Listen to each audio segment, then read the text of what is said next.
우리는 지난 4개월 동안 룻기 강해를 통해서 룻기 1장부터 4장까지 함께 살펴봤었습니다. 결국 그 과정을 통해서 이스라엘의 왕인 다윗을 세우고 궁극적으로 메시아이신 우리 구주 예수 그리스도를 보내시는 하나님의 구속 역사를 우리가 룻기 1장부터 4장까지 쭉 봤는데요. 이 한 가정의 비극으로 시작됐던 이야기가 어떻게 하나님의 구원 역사로 연결이 되었는가, 우리가 계속 이것들을 한 4개월 동안 살펴봤었어요. 어떻게 이것이 가능했습니까? 이것의 동력이 무엇이었나요? 이 가정이 회복되기 위해 애쓰고 노력했기 때문에, 가정을 살리기 위해 철저하게 계획하고 설계한 공로로 인한 것이었습니까?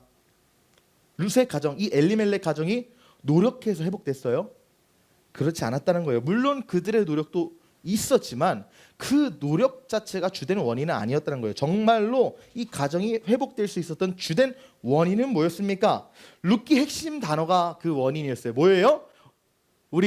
제가 저번에 수정자매 외웠었는데 룻기의 핵심 단어 뭐예요? 그렇죠, 헤세드예요. 하나님의 헤세드, 즉 그분의 조건 없는 사랑, 그분의 긍휼하심, 계산하지 않고 끝까지 책임지시고 포기하지 아니하시는 영원하신 사랑이 그 가정을 포기하지 않고 끝까지 회복시키고 붙드신 거라는 것이죠. 오늘은 그 헤세드가 뭔지를 좀 나눠보길 원해요.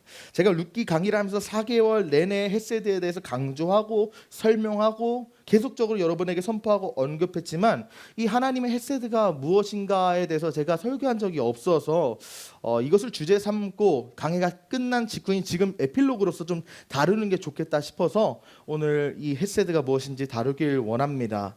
오늘 본문을 보면 우리가 너무도 익숙한 본문이에요. 주일학교를 다녔다면 주일학교에서 한 번쯤은 설교로 접했을 만한 본문이기도 하고요. 어릴 때부터 교회를 다니지 않았다고 해도 성인 예배 몇 번 참석하면 한 번쯤은 이 주제를 갖고, 이 본문을 갖고 설교를 들었으리라 생각됩니다. 오늘 본문을 보니까 어떤 아버지에게 두 아들이 있었는데요. 어느 날 둘째 아들이 아버지에게 한 가지 요구를 하는 거예요. 어떤 요구를 했습니까?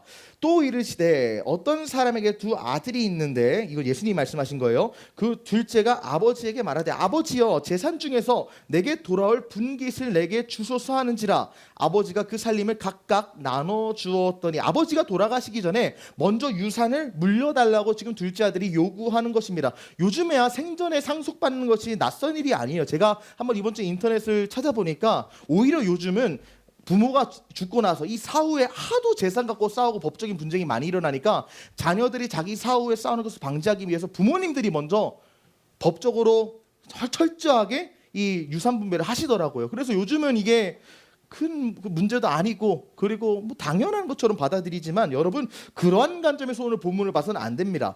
고대 근동 문화에서는 말이죠, 아버지가 살아있는 동안 유산을 요구한다는 행위 자체가 상당히 무례한 행동이었기 때문이에요. 왜 그러냐면 재산은 기본적으로 말이죠, 아버지가 죽은 뒤에 상속하는 것이 정상적인 질서였기 때문이에요. 따라서 지금 아들이 아버지에게 나에게 유산 미리 주십시오 하는 것은 이 고대 근동 문화에서 어떤 말과 똑같았냐면, 아버지가 죽기 전에 유산을 못 받으니까 아버지가 빨리 죽었으면 좋겠습니다. 사실 이거랑 똑같은 말인 거예요. 그 문화권에서는. 더불어 이 중동 사회는 말이죠, 오늘 우리가 본문을 읽었는데 이 본문이 기록된 지 2000년 전에 이 본문이 기록될 당시를 보면 명예가 얼마나 중요했겠습니까? 지금도 중동 사회에서는 명예가 중요해서 살인까지 일어나요. 근데 지금으로부터 2000년 전이라면 명예와 수치, 이것은 목숨보다 어쩌면 더 귀한 거라고요. 그런데 이거는 지금 아버지한테 죽으라고 아들이 말했다고요. 단순히 가족 간의 불화를 말하는 게 아니라 아버지를 사회적으로 살인시킨 거예요. 그런데 여러분, 이 상황에서 아버지가 아들이 이렇게 무례하다는 표현도 아니죠. 거의 폐륜을 저질렀던 이런 발언을 들었을 때 우리가 보통 생각했을 때 어떻게 생각합니까? 연을 끊어도 이상하지 않은 그런 상황인데, 아버지는 분개하지 않고 오히려 자기의 살림을 나눠주었다고 오늘 본문에서 기록하고 있어요. 당시 상속 관습에 따르면요, 장남은 3분의 1을 받았고요, 차남은 3분의 1을 받았습니다. 그렇게 탕자가 집을 나갔을 때 아버지의 재산의 3분의 1을 가져갔을 텐데, 여러분 여기서 이 3분의 1, 살림의 3분의 1이라는 것은 우리가 살림이라는 단어를 좀 더 깊게 살펴보면 어떤 의미인지를 더 깊게 알 수 있어요. 이 살림이라는 게 이 헬라어로 비오스란 말인데요. 단순히 그냥 우리가 살아가는데 필요한 돈 이 정도가 아니라 생명을 상징하기도 하고요. 생계를 상징하기도 합니다. 이것은 무슨 말이냐? 이제 백발이 되어서 힘이 필요한 늙은 아비의 안위와 생계를 오히려 신경을 쓰고 내 것을 더 투자해서 아버지를 더 오래 살게 해야 되는 나이인데 오히려 아버지가 다 은퇴하고 이제 쉬어야 될 나이에 아버지의 이 생계의 재산을 다 뺏어가는 거예요. 일종의 지금 아버지의 생명을 앗아가는 행동을 지금 둘째 아들이 하고 있는 겁니다. 그런데도 아버지는 자신의 삶을 전혀 신경 쓰지 않은 채 자신의 것을 아들에게 다 내어주고 있는 이상한 모습이 오늘 본문에서 펼쳐지고 있는 거예요. 이를 통해서 우리가 첫 번째로 보기 원하는 것은 사랑을 탕진하는 아버지의 모습을 한번 보기 원합니다. 우리는 여러분 보통 사랑을 거부당할 때 어떤 태도를 취합니까? 여러분 한번 남자친구 여자친구한테 차여본 경험이 있다면 그 차였을 때 생각을 해보세요. 아니면 남자친구 여자친구 아니어도 내가 고백을 했는데 까였다를 생각해 보세요. 보통 어떻습니까? 내가 상처받지 않기 위하여서 그 사람을 향해 쏟던 애정을 줄이고요, 내 스스로 합리화를 하면서 저 사람을 내가 사랑할 만한 가치가 없어라고 계속 가스라이팅을 하잖아요. 왜 그래요? 내가 상처받고 싶지 않거든요. 내가 저 사람을 향한 사랑을 걷어들이고 저 사람을 향한 애정을 줄이면 내가 지금 거절당하는 상처가 줄어들 것 같기 때문에 계속적으로 사랑을 걷어들이려고 한다고요. 그런데 이 아버지는 지금 정반대의 모습을 갖고 있어요. 아들에게 모욕을 당했고 심지어 아들에게 사회적인 살인을 당한 상황인데도 불구하고 아들을 향한 사랑을 지금 전혀 거두지 않는 거예요. 오히려 여전히 그 아들을 마음에 품은 채 그리움과 괴로움을 견디면서 살아가고 있는 모습입니다. 아들이 자신을 떠났음에도 사랑하는 자리에서 조금도 물러나지 않는 거예요. 어찌 보면 이러한 아버지의 사랑이 낭비이고요, 허비이고요, 비생산적이고요, 손실로 보입니다. 나를 모욕하고 욕보인 아들이기 때문에 당장 집에서 내쫓고 그냥 인생에서 삭제해도 이상하지 않은데 이 아버지는 계속적으로 감정을 소모하고 마음을 쓰고 있는 거예요. 그렇다면 도대체 이 아버지가 아들을 버리지 않고 계속적으로 사랑의 자리를 떠나지 않는 이유가 무엇일까요? 여러분 기억하시죠? 진짜 참 사랑이라는 거 말이죠. 계산하지 않습니다. 참 사랑은 계산하지 않아요. 사랑은 사람을 바보로 만듭니다. 합리적이고 경제적인 판단을 하지 못하게 만들어요. 왜냐하면 사랑이 없으면 그 대상을 일부로 여기지만 사랑하면 그 대상을 전부로 여기기 때문입니다. 이 개념이 좀 이해하기 어려워서 한 가지 우리 이야기를 좀 보기 원하는데요. 최근 KBS 인간극장에 소개된 이야기입니다. 딱 한 달 됐어요. 제주 한림항에서 배로 조금만 들어가면 비양도라는 섬이 있는데 거기에 김영자 할머니라는 분이 계세요. 그런데 몇 년 전에 이 할머니가 배 사고가 일어나서 아들 내외를 잃어버렸다고 해요. 그리고 그 시신조차 지금 몇 년이 지났는데 찾지 못했다고 합니다.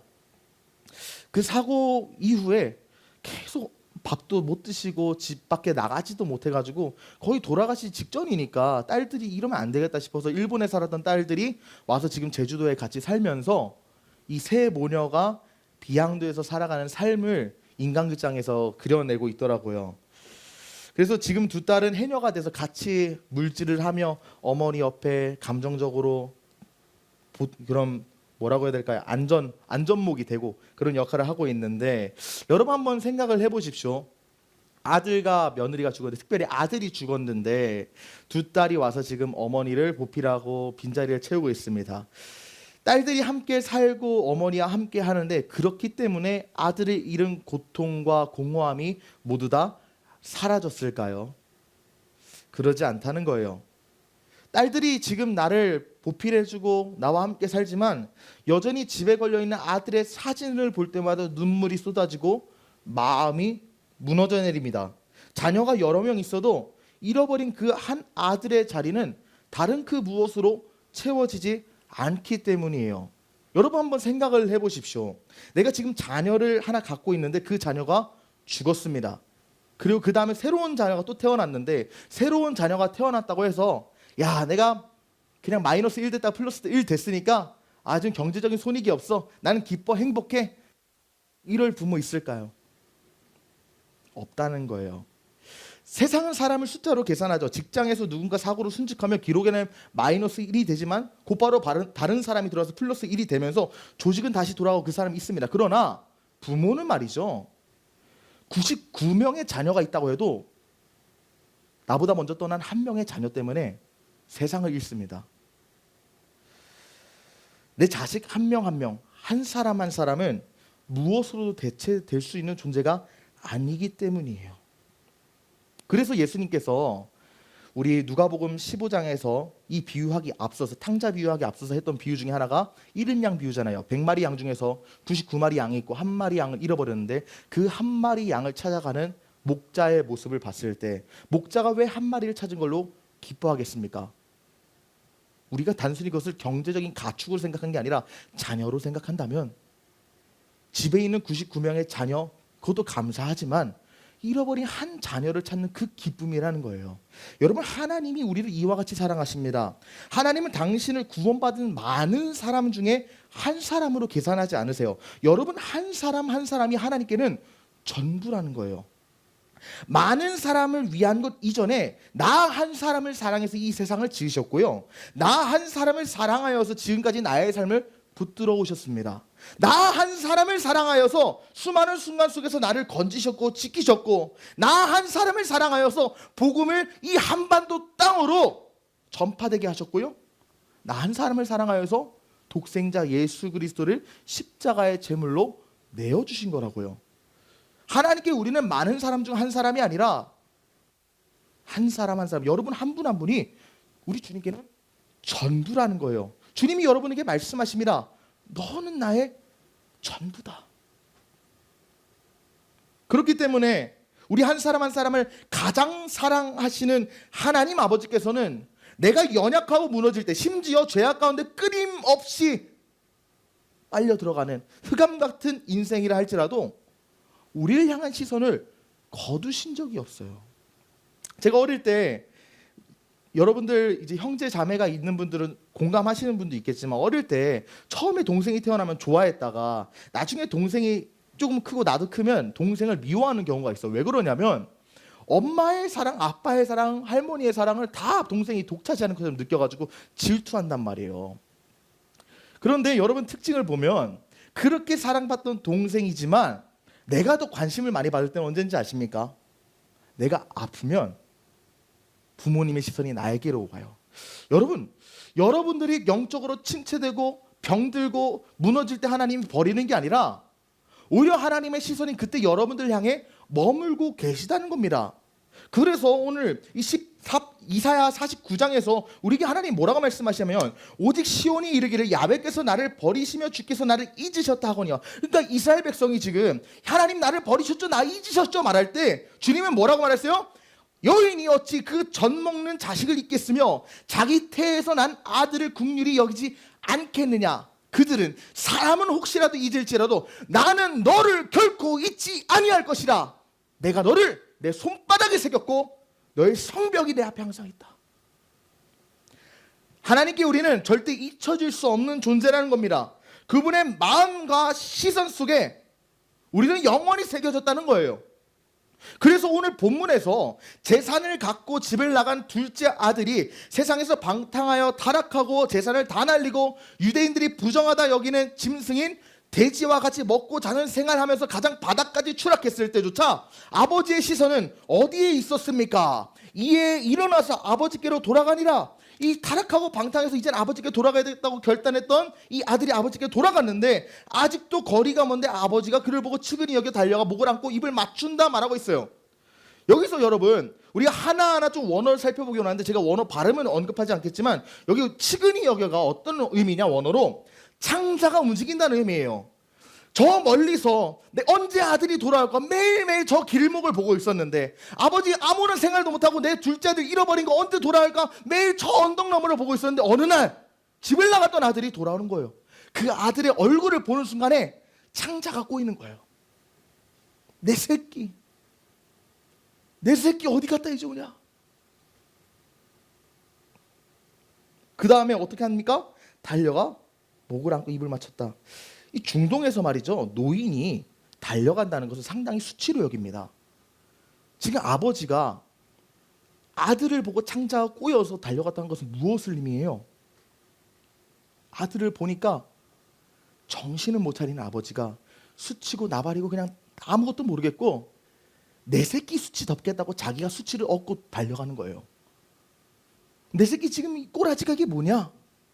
어디서 어떻게 살았길래 이렇게 비천하게 왔냐? 울면서 달려가면서 내가 수치스러운 건 상관 안 하고 내 아들 수치 덮겠다고 달려가는 모습이라고요.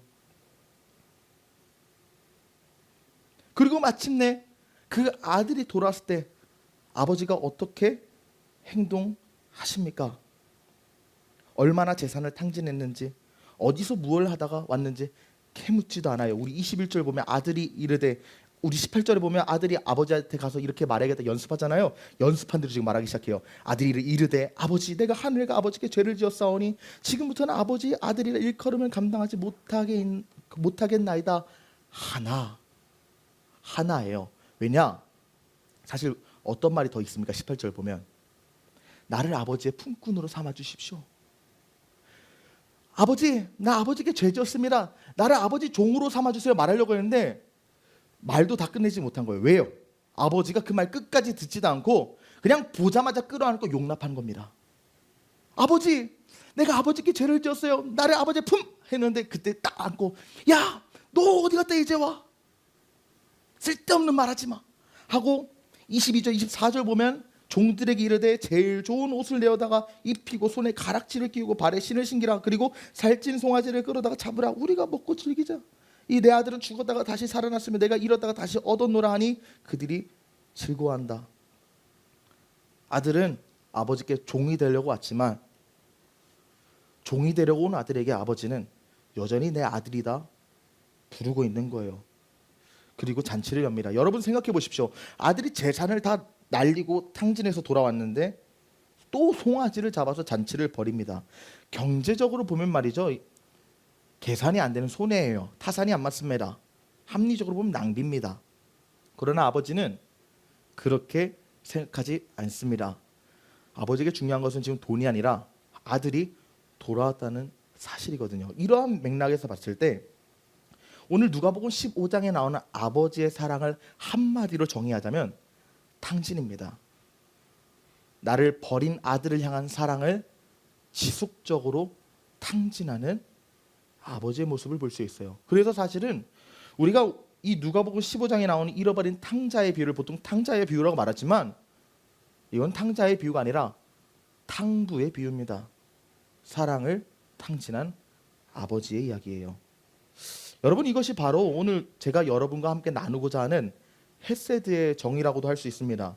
룻기에서 하나님을 떠난 엘리멜렉 가정이 하나님을 떠나고 하나님 말씀대로 살지 않겠다고 했는데 하나님이 그때 심판하고 저주하셨나요?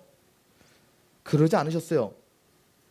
자신에게 돌아올 것을 기다리고 기다림 끝에 돌아오는 것을 보고 그 가정을 끌어안아 끝까지 책임지시고 그 가정을 회복시키신 것처럼 하나님을 떠났던 우리가 하나님께 돌아가기만 한다면 주님 우리를 정죄하지 않고 사랑의 품 안에 끌어안고 하늘의 영광과 놀라운 복을 덧입혀 주신다는 겁니다. 그러므로 하나님의 이 헤세드의 사랑은 말이죠, 내가 사랑받을 만한 자격과 조건이 있어서 주시는 사랑이 아니라 내가 하나님 앞에 범죄하여서 심지어 하나님을 모욕하고 하나님의 뜻대로 살아가지 않고 하나님을 떠난 인생이라 하여도 그럼에도 불구하고 지속적으로 나를 향해 탕진하시는 사랑을 말하는 거예요. 우리가 돌아오기만 한다면 하나님 우리를 다시 자녀로 세우시고 잃어버렸던 생명과 기쁨을 회복시키시며 우리가 상상하지 못했던 은혜로 우리를 맞아 주신다는 것입니다. 그렇다면 우리가 두 번째로 한번 봅시다. 아버지의 사랑이 탕진하는 사랑인데 만약에 이 사랑의 탕진이 사라진다면 어떤 일이 벌어질까요? 우리는 보통 이 집 나간 탕자가 아버지의 유산을 받은 것에만 집중해서 야, 이놈 새끼 이거 돈 받고 그냥 나갔는데 이것만 보잖아요. 그런데 우리 본문 12절을 보면 말이죠, 이 유산 분깃을 둘째 아들만 받은 게 아니에요. 각각 나눠줬다고 나옵니다. 차남에게만 유산을 물려준 것이 아니라요, 아버지랑 함께 머물러 있었던 이 장남 첫째 아들에게도 유산을 줬다는 거예요. 그래서 앞서 설명드렸듯이 차남에게는 3분의 1, 탕자는 3분의 1을 받고 나갔고요. 첫째 아들은 3분의 1을 받았지만 아버지와 함께 있었습니다. 그렇다면 그 첫째 아들이 아버지를 떠나지 않았던 이유는 뭘까요? 성경에 나오진 않지만 아마도 늙은 아버지에 대한 연민과 장남으로서의 책임감이 있지 않았을까 예상할 수 있는데, 이 첫째 아들이 평소와 같이 밭에서 일을 하다가 집에 들어오는데 둘째 잃어가지고 매일 슬픔에 잠겨있고 아무 말도 하지 않던 아버지의 웃음소리가 갑자기 들리기 시작합니다. 그리고 노래소리가 들리기 시작해요. 매일 칙칙하고 어두웠던 집안이 갑자기 잔치판이 된 거예요. 이게 무슨 일이지? 25절 27절 보니까 맏아들은 밭에 있다가 돌아와 집에 가까이 왔을 때 풍악과 춤추는 소리를 듣고 한 종을 불러 이 무슨 일인가 물은데 종이 대답하되 당신의 동생이 돌아왔음에 당신의 아버지가 건강한 그를 맞아들이게 됨으로 인하여 살찐 송아지를 잡았다. 이 첫째 아들이 분노하기 시작합니다. 그가 노하여 들어가고자 하지 아니하거늘 아버지가 나와서 권한데 아버지께 대답하여 이르되 내가 여러 해 아버지를 섬겨 명을 어김이 없거늘 내게는 염소 새끼라도 주어 나와 내 벗으로 즐기게 하신 일이 없더니 아버지의 살림을 장녀들과 함께 삼켜버린 이 아들이 돌아오매 이를 위하여 살찐 송아지를 잡으셨나이다. 이 쉽게 말하면 무슨 말입니까? 아버지, 저는 지금까지 아버지 생각해서 어디 떠난 적도 없습니다. 저도 나름 젊고 하고 싶은 것도 많기 때문에 이 집을 벗어날 수 있었어요. 그러지만 아버지 혼자 계신다고 하면 내 마음이 걸려서 내 동생 새끼랑 다르게 내가 아버지 곁을 지키고 내 평생 아버지 섬겼습니다. 그런데 아버지 정말 이러실 수 있습니까? 아버지 저한테 잔치 한 번이라도 열어주셨어요? 아버지 신경도 안 쓰고 집 나간 저 동생한테는 돌아왔다고 지금 잔치 열어주시고 평생 아버지 섬기고 뒷바라지한 나한테는 콩고물 하나 주신 적 있습니까? 충분히 납득 가능한 말이고요. 사실 단편적으로 보면 이 첫째 아들의 항변 합리적이고 옳게 들립니다. 제가 이번 주에 설교 준비하면서 이 탕자 본문을 깊이 묵상하기 위해서 여러 가지 자료를 찾아보다가 인터넷 커뮤니티에서 이 반기독교 커뮤니티 같긴 한데 이 탕자 비유에 대해서 사람들이 이렇게 말하더라고요. 첫째 아들 말 틀린 거 하나도 없다고. 나 같아도 열받겠다고. 내 평생 부모 섬겼는데 동생만 편애하는 거 아니냐. 그래 보입니다. 그리고 사실 세상 사람들의 관점뿐만이 아니라 예수 믿고 거듭났다고 말하는 우리도 동의가 되잖아요. 솔직히. 아버지가 지금 둘째만 편애하는 것처럼 보인다고요. 우리 마음이 왜 그럴까요? 최근에 한 뉴스에서 흥미로운 이야기를 제가 발견했습니다. 미국 포르노 업계에서 활동하던 한 여성이 침례를 받았다는 소식인데 어느 정도로 이분이 좀 문란한 삶을 살았냐면 12시간 동안 1000명이 넘는 남성과 함께 시간을 보냈다는 이야기까지 본인 입으로 언급할 정도로 정말 신앙과는 동떨어진 삶을 살았던 분이에요. 근데 이분이 침례를 받았다고 뉴스에 뜨면서 미국도 그렇고 우리나라에서도 화제가 되고 있는데 이 소식을 접한 사람들 가운데서는 이 여자 정말 거듭난 거 맞느냐 하는 논란도 일어났습니다. 물론 그에 합당한 좀 이유가 있기는 해요. 근데 오늘 그걸 말할 건 아니고요. 우리가 생각해 볼 질문이 바로 그 지점인 것 같아요. 정말 이 사람이 거듭났느냐 아니냐 따지기 전에 만약 이러한 분이 오늘 청년 예배에 찾아와서 앉았다고 여러분 생각해 보십시오. 여러분도 어떤 마음 들겠습니까? 여러분들도 정말로 아무런 색안경도 끼지 않고 진심으로 기뻐하고 환대하면서 이 사람 맞이할 수 있겠습니까? 저는 못할 것 같아요. 왜냐하면 마음 한켠에서 말이죠. 나는 지금까지 나름대로 하나님 섬긴다고 교회 생활 열심히 했는데 내가 완전히 거룩하다고 말은 못해도 그래도 세상보다는 비교적 깨끗하게 살았는데 정말로 저런 사람이 하나님 믿는다고? 이런 생각이 밀려오거든요. 겉으로는 환영한다고 말하지만 마음속에는 여전히 그 사람의 과거를 떠올리고 쉽게 받아들이지 못하는 마음이 올라온다는 겁니다. 여러분 바로 그 지점이 말이죠. 첫째의 마음이에요. 여러분들이 지금 이미 첫째 아들의 마음을 갖고 있는 거예요. 나는 지금까지 하나님 전에 거하면서 그렇게 하나님 사랑한다고 느끼지 못해도 그래도 예배드리고 그래도 헌금도 좀 하고 그래도 봉사 좀 했어요 하나님. 근데 저 사람이 하나님 믿는다고요?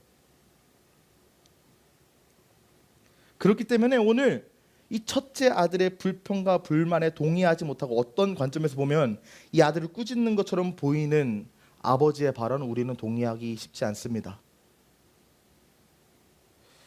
그런데 왜 하나님께서는 이 첫째를 꾸짖으셨을까?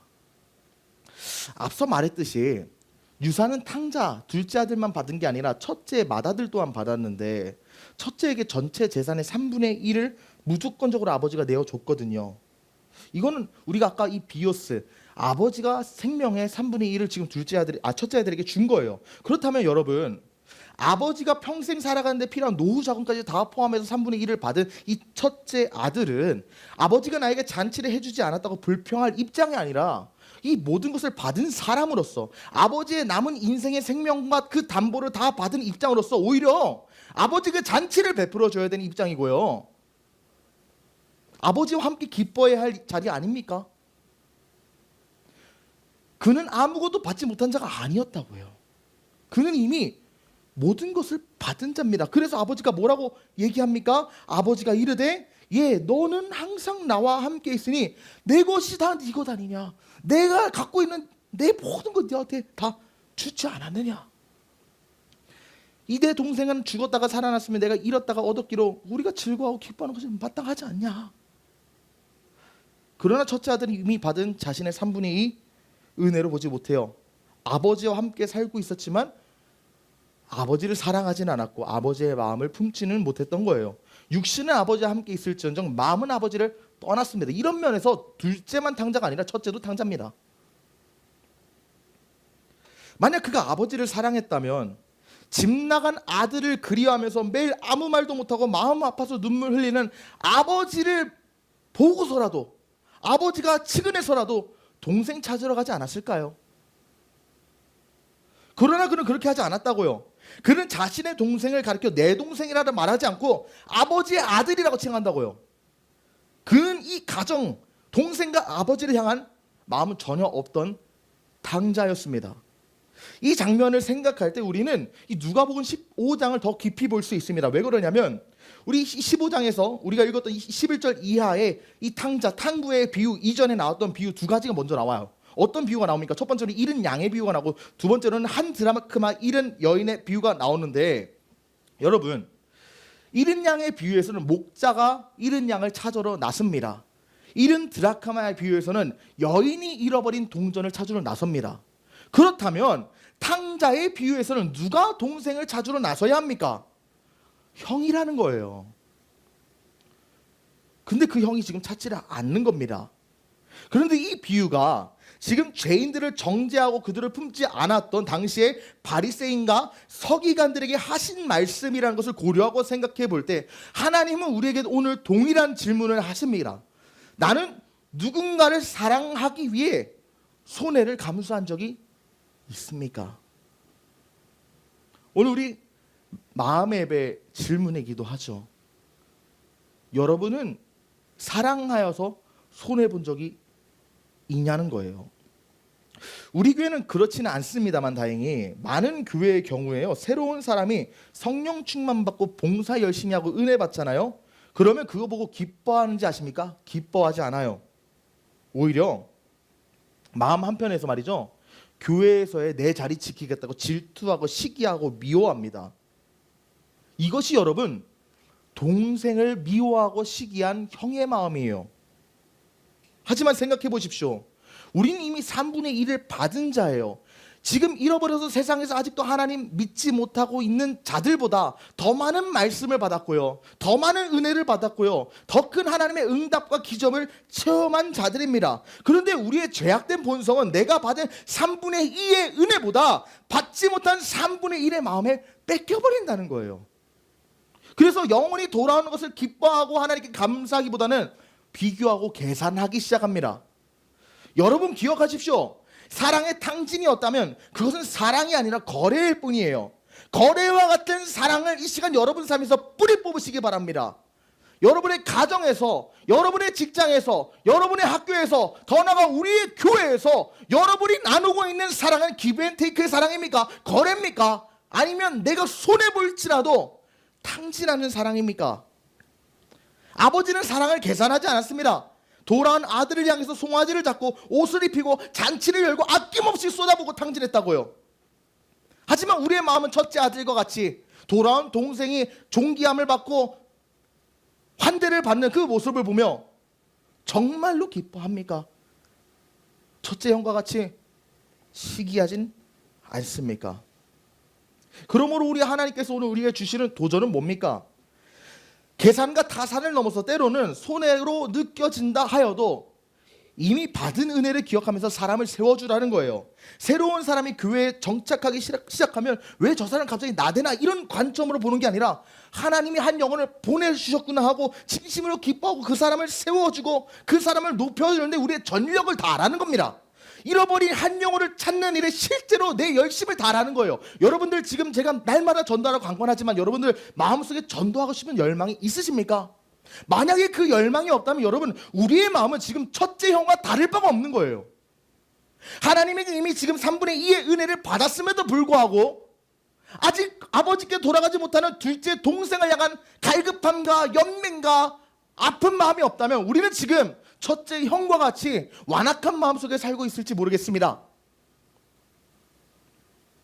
그래서 여러분에게 특별히 권면하기는 잃어버린 영혼을 향한 간절하고 애탄 마음을 품으시기 바랍니다. 특별히 아직 완전히 계획된 건 아닌데 지금 계획 중에 있는 것이 저희가 올 3월부터 용인대로부터 시작해서 용인 일대 대학 캠퍼스 전도를 지금 하려고 계획 중인데 여러분의 일정과 여러분의 시간 제가 웬만하면 여러분들한테 큰 헌신과 큰 희생을 요구하지 않지만 영혼을 살리는 일에 대해서 여러분의 시간과 물질과 여러분의 순간순간의 헌신을 투자하시기 바랍니다. 단순히 우리 교회 뿔리려는 의도가 아니에요. 다른 교회 나가도 됩니다. 중요한 것은 잃어버린 영혼을 향한 주님의 마음이 내 안에 있습니까? 둘째 아들을 향한 애타고 찢어진 아비의 마음이 첫째 아들이 우리에게 존재하냐는 거예요. 오늘 주님께서 우리에게 말하십니다. 너는 잃어버린 영혼을 향해서 애타고 간절한 마음이 있느냐?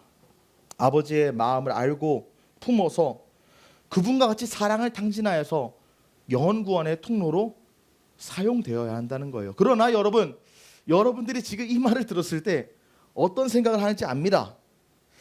사람을 진심으로 기뻐하고 잃어버린 영혼을 찾아 나서는 것, 내 시간과 마음과 물질을 들여 사랑을 나누는 것 말이나 쉽지 사실 쉽지도 않고 말씀이야 맞는 말이지만 그렇게까지 못하겠다는 생각이 계속 밀려들어요.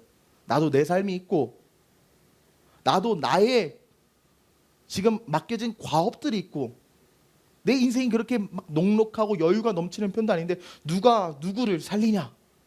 내 인생 건사하기도 힘든데 내 삶을 지키는 것만으로도 벅차게 느껴질 때가 많습니다. 어쩌면 솔직한 우리의 마음이기도 하고요. 사실 여러분 제 마음이기도 해요. 제가 이번 주에 이제 스케줄을 한번 쭉 보니까 점점 이 제 개인 시간이 사라지고 이 사역의 시간이 다 쏟아지면서 쉴 날이 사라지더라고요. 여러분들의 마음이 어떤 마음인지 공감합니다. 그래서 우리가 근본적으로 한 가지 질문이 들어요. 어떻게 사랑을 탕진할 수 있을까? 내 죄악된 본성은 말이죠. 결코 사랑을 탕진하고 싶지 아니하거든요. 나를 향해 탕진하는 사랑을 받고 싶긴 하지만 내가 탕진하고 싶지는 않은 게 우리의 마음이에요. 그래서 성경은 이것을 가능케 한 이야기를 우리에게 소개하고 있습니다. 오늘 본문에 나오는 누가복음 15장의 탕자와 같이 세상을 향해 떠나갔던 한 사람의 이야기가 등장합니다. 사람들에게 손가락질을 받던 세리였고 돈은 많았지만 마음은 공허했던 한 사람이 등장해요. 누굽니까? 키가 작았던 뽕나무에 올라간 삭개오.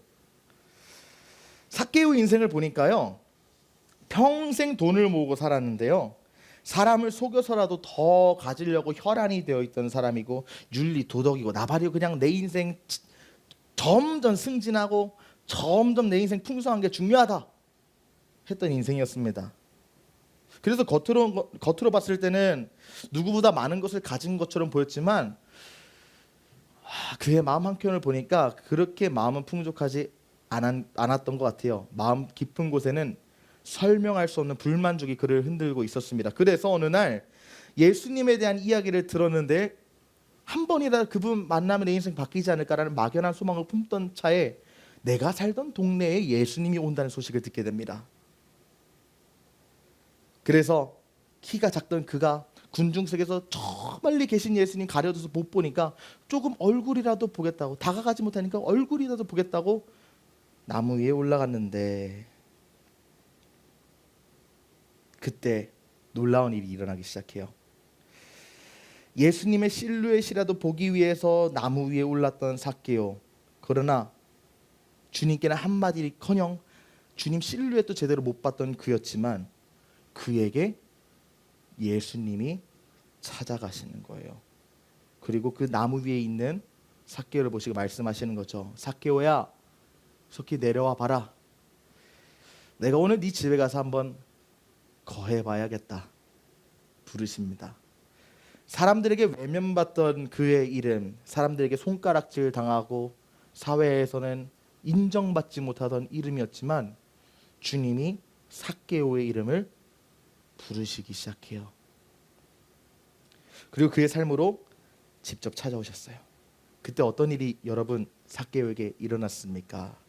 예수께서 이르시되 오늘 구원이 이 집에 이르렀으니 이 사람도 아브라함의 자손임이로이다. 인자가 온 것은 잃어버린 자를 찾아 구원하려 함이라. 예수님께서 삭개오 집에 들어가신 순간에 그의 삶에 구원이 임하기 시작합니다. 사람들에게 죄인이라 손가락질 받고 이스라엘 공동체에서 떨어진 그가 다시금 아브라함의 자손, 곧 하나님의 자녀의 자리를 회복하게 돼요. 여러분, 이것이 오늘 우리가 읽었던 탕자 본문, 누가복음 15장 본문과 무슨 상관이 있습니까? 상관이 있어요. 왜냐하면 본문의 첫 번째 아들이었던 이 맏형은 말이죠, 동생을 찾으러 나가지 않았어요. 동생을 사랑하지 않았어요. 아버지의 마음을 몰랐고 그렇기 때문에 아버지도 사랑하지 않고 동생도 사랑하지 않았습니다. 그러나 예수님은 어떤 분이십니까?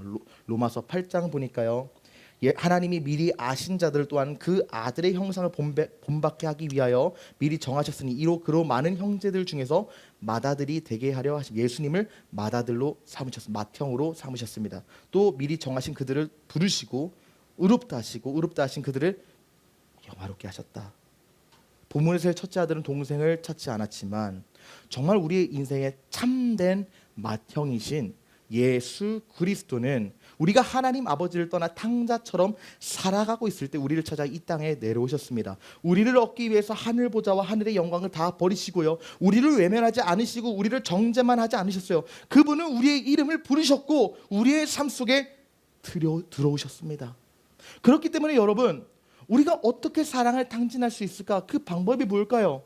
우리가 맏형이 되어서 둘째 동생을 찾기 위해 나서기 전에 나에게도 맏형이 있었다는 걸 기억하는 겁니다. 나의 맏형이신 예수 그리스도가 나를 찾기 위하여 이 땅에 내려오셨다는 사실을 기억할 때 나에게 맡겨주신 수많은 잃어버린 영혼들을 향하여 그 사랑으로 나아갈 수 있지 않겠습니까? 그러므로 우리가 사랑을 당진하기 위해서 가장 필요한 유일한 방법은 나의 맏형 되신 예수 그리스도를 바라보는 것입니다. 그분이 나를 성부 아버지께로 이끄셨습니다. 우리가 세상과 영혼들을 향해서 사랑을 당진하기 전에 기억해야 될 것은 우리 예수 그리스도께서 나를 구원하기 위하여 당진하신 사랑을 기억하는 것입니다. 그것을 기억할 때 우리의 삶이 바뀝니다. 그것을 기억할 때 움켜쥐고 살던 사람이 나누고, 계산하던 사람이 사람을 세우고, 집안에 머물던 사람이 잃어버린 영혼을 향해 나아갈 수 있습니다. 마치 사람들을 착취하고 착복하던 삭개오가 예수님을 만나니까 자기가 착취한 것 이상으로 사람들을 도우고 세웠던 것처럼 우리 예수님만 만나면 우리의 삶은 사랑으로 채워질 수 있다는 거예요. 나를 세우신 주님을 기억하는 겁니다. 나를 구원하기 위해 모든 것 포기하고 이 땅에 내려오신 주님을 기억하면서 전도하고 선교하고 복음을 전하고 내 삶을 붙드시고 지금도 하나님 보좌 우편에서 나를 위해 중보하고 계신 예수님을 기억하고 그 맏형 되신 예수님의 은혜를 의지할 때 나의 삶을 통해서 하나님의 은혜가 흘러가게 된다는 거예요. 여러분의 힘으로 사랑을 살아내지 마십시오. 우리의 근원에는 사랑이 없습니다. 사랑의 근원 되신 그분을 맞이할 때만이 우리의 사랑이 시작된다는 거예요. 그러므로 하나님께서 우리에게 베푸신 그 넘치는 사랑을 붙잡지만 마시고 흘려보내는 사람이 되십시오. 영혼을 품고 복음을 전하며 하나님의 사랑을 아끼지 않고 탕진하는 삶을 살아가게 되시기를 우리 간절히 주의 이름으로 축복합니다. 말씀을 맺습니다. 오늘 우리가 말씀을 통해서 크게 세 가지를 봤습니다. 첫 번째로는 우리를 향해서 사랑을 탕진하시는 하나님 아버지에 대해서 살펴보았고, 두 번째로는 사랑을 탕진하지 않고 오히려 아무런 사랑도 존재하지 않았던 첫째 형의 이기적인 마음을 보았습니다. 마지막으로 우리가 본 것은 무엇입니까? 우리의 사랑의 탕진을 가능케 하시는 참된 맏형 되시는 우리 예수님의 신실한 은혜를 살펴봤어요. 우리가 이것을 기억할 때 우리의 삶의 탕진이 시작됩니다. 우리가 아무것도 탕진하지 말고 낭비하지 말아야 되지만 유일하게 낭비하고 허비하고 버려도 되는 것은 우리 사랑이에요. 사랑을 흘려보내는 삶을 사십시오. 그런 삶을 살아갈 때 우리 주님의 은혜와 역사가 여러분의 삶을 통해서 온전하게 비춰지고 빛날 것입니다.